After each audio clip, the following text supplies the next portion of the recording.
பொதுவாக மடிநோய் ஒரு முக்கியமான ஒரு பிரச்சனையான ஒரு நோய். மிக அதிக அளவு பொருளாதார இழப்பை கொடுக்கக்கூடிய ஒரு நோய்.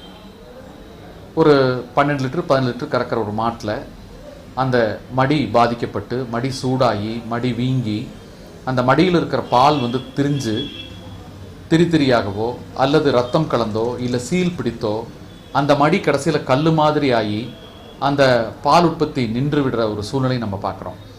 மடிநோய்ங்கிறது அந்த மடிநோய்க்கான காரணங்கள் நிறைய இருக்குது. அதில் சில முக்கியமான விஷயங்கள் நான் சொல்கிறேன். குறிப்பாக இந்த கோடை காலத்தில் இந்த மடிநோய்கள் அதிகமாக வர்றதுக்கு வாய்ப்பு இருக்குது. கொட்டகை சுகாதாரம் முழுக்க ஒரு முக்கியமான விஷயம். அதுலேயும் நீங்கள் பார்த்தீங்கன்னா தரையுடைய சுகாதாரம். அந்த மாட்டு கொட்டகையுடைய தரையை நல்லா தண்ணீர் போட்டு கழுவணும். அந்த மடியும் காம்பையாவது நல்லா சுத்தமாக நம்ம நீர் கொண்டு அதை கழுவி தொடச்சி தான் பால் கறக்கணும். பாலை முழுமையாக மடியிலிருந்து கறக்கணும். இது ஒரு முக்கியமான விஷயம்.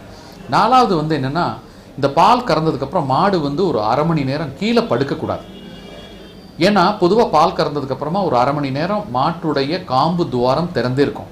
இந்த காம்பு துவாரம் திறந்தே இருக்கிறதுனால மாடு பால் கறந்தோடனே கீழே அந்த தரையில் படுத்துதுன்னா தரையில் இருக்கிற சகதியோ அழுக்கோ அதில் இருக்கிற கிருமிகளோ அந்த காம்பு துவாரத்து வழியே போகிறதுக்கு வாய்ப்பு இருக்குது.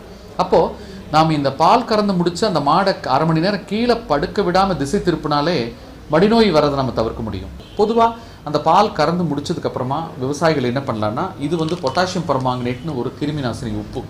இது பார்த்திங்கன்னா ஒரு 8 ரூபா தான் வரும். ஒரு 5 கிராம் பேக்கெட் 7,000 ரூபா 8 ரூபா வரும். இந்த மாதிரி ஒரு ஸ்ப்ரேயர், அதாவது இந்த நுண்ணீர் தெளிப்பாங்க. இது 6 லிட்டர் 1 லிட்டர் ஸ்ப்ரேயர் உங்களுக்கு கடைகளில் கிடைக்கும். இந்த பொட்டாசியம் பர்மாங்கனேட்டை 1 கிராம் இந்த உப்பு எடுத்து 1 லிட்டர் தண்ணியில் நம்ம போட்டு கரைச்சிக்கணும்.